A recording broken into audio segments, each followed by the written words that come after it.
মামলা আমাদের নেতা কর্মীদের নামে। আপনি তো একটা কমিশন গঠন করে হোক বা দ্রুত দায়িত্ব পালন করে হোক, কাউকে দিয়ে, আইনজীবীদেরকে দিয়ে, এগুলো তো আজকে 8 মাস আপনি ক্ষমতায় আছেন, এই মামলাগুলো তো প্রত্যাহার করা যেত। এই যে 60 লক্ষ মামলা এবং যে ঘটনাগুলো বললাম, এরই ফলশ্রুতি তো আপনারা আজকে ক্ষমতায়। এটার জন্য তো আপনি কিছুই করেননি। কেন আজকে আজও আমাদেরকে কেন আদালতের বারান্দায় বারান্দায় ঘুরে বেড়াতে হবে? সরকার একবারই কাজ করছে না, আমি সেটা বলবো না, কিন্তু যে ভোটাধিকারের জন্য আমাদের 15-16 বছরের সংগ্রাম, সেই ভোটাধিকার কেন বিলম্বিত হচ্ছে, সেটা নিয়ে কেন এত কথা হচ্ছে? কেন নির্বাচন এবং ভোটাধিকারের বিকল্প হিসেবে সংস্কারকে দাঁড় করাচ্ছে? সংস্কার কেন ভোটাধিকার আর গণতন্ত্রের বিকল্প হবে, নির্বাচনের বিকল্প হবে? আমরা ভোট নির্বাচন এবং ভোট প্রয়োগের কথা বললে আপনার সরকার আরো কিছু কথা সেগুলো বিকল্প এনে দাঁড় করছেন। তো গণতন্ত্র মানেই তো নির্বাচন, গণতন্ত্র মানেই তো হচ্ছে ন্যায় বিচার। তো সেগুলো কি করছে?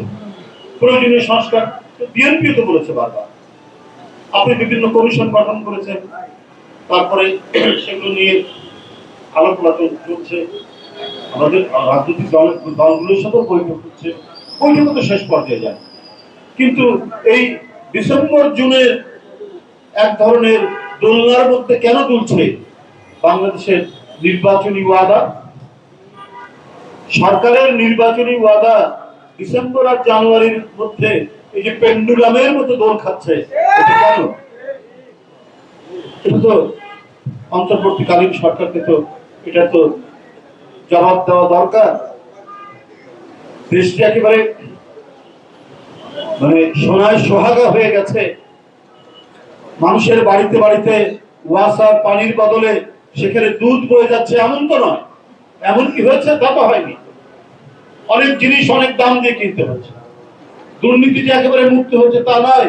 ফ্যাসিবাদের দোসররা বিভিন্ন জায়গায় বিভিন্ন ভাবে তারা এই প্রশাসনের মধ্যে অবস্থান নিয়ে আছে। কই এদের ব্যাপারে এত বলার পরও তো কোনো পদক্ষেপ নেননি। একজন সচিব জনপ্রশাসনের, তার নামে খবরের কাগজে উঠলো যে 5 কোটি টাকা হলেই আমার চলবে, আমার আর বেশি দরকার নাই। তারপরে তিনি বহাল তবিয়তে টিকে থাকেন এবং আমরা জানতে পারি যে বিএনপির সাথে সম্পর্কযুক্ত বা বিএনপির পরিবারের যদি কেউ প্রশাসনের কোথাও থাকে, তাকে কোনো গুরুত্বপূর্ণ জায়গায় তাকে বসানো হয় না, এর মধ্যে বিলো করেও তাকে সরিয়ে দেওয়া হয়। তার মানে কোন একটা এজেন্ডা এবং পরিকল্পিত নকশার মধ্যে দিয়ে এই সরকার চলছে। এটাই তো আজকে মানুষের কাছে সবথেকে বড় প্রশ্ন। এই কারণেই তো আজকে এত ধোঁয়াশা তৈরি হচ্ছে। সুতরাং জনগণের সাথে ছলাকলা করলে এটা কিন্তু এর প্রতিক্রিয়া ভালো হয় না, এটা কখনোই ভালো প্রতিক্রিয়া হতে পারে না। দেশকে এমন খুব ভালো চলছে, আজকে পলিটেকনিকের ছেলেরা রেল লাইন অবরোধ করছে। আমরা এর আগে কখনো শুনিনি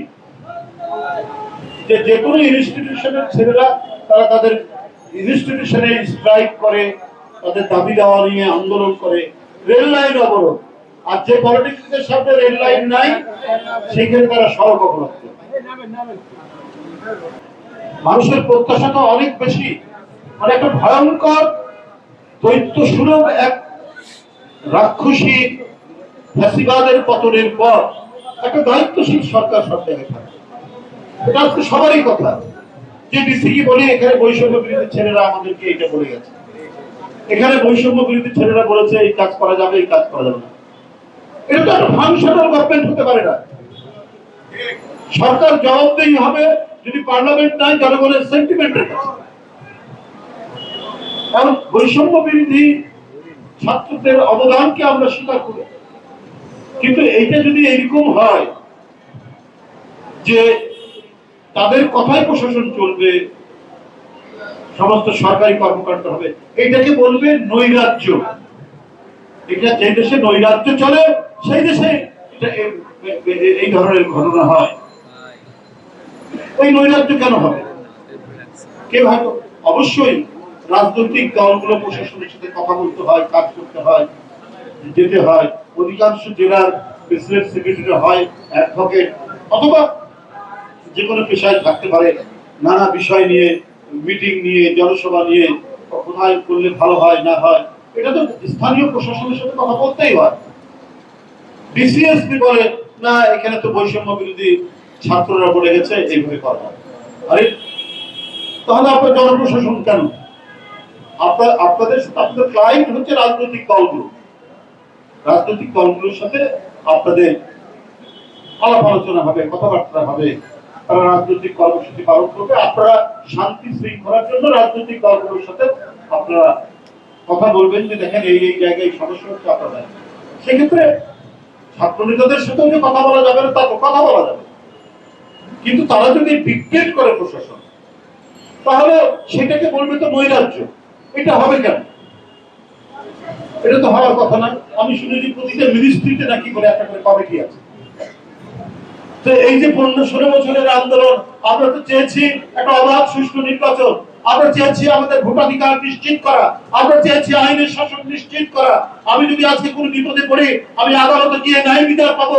এটাই হচ্ছে একটা গণতান্ত্রিক সমাজ, এটাই হচ্ছে একটা গণতান্ত্রিক রীতি। আমরা সেইটার জন্য সংগ্রাম করি।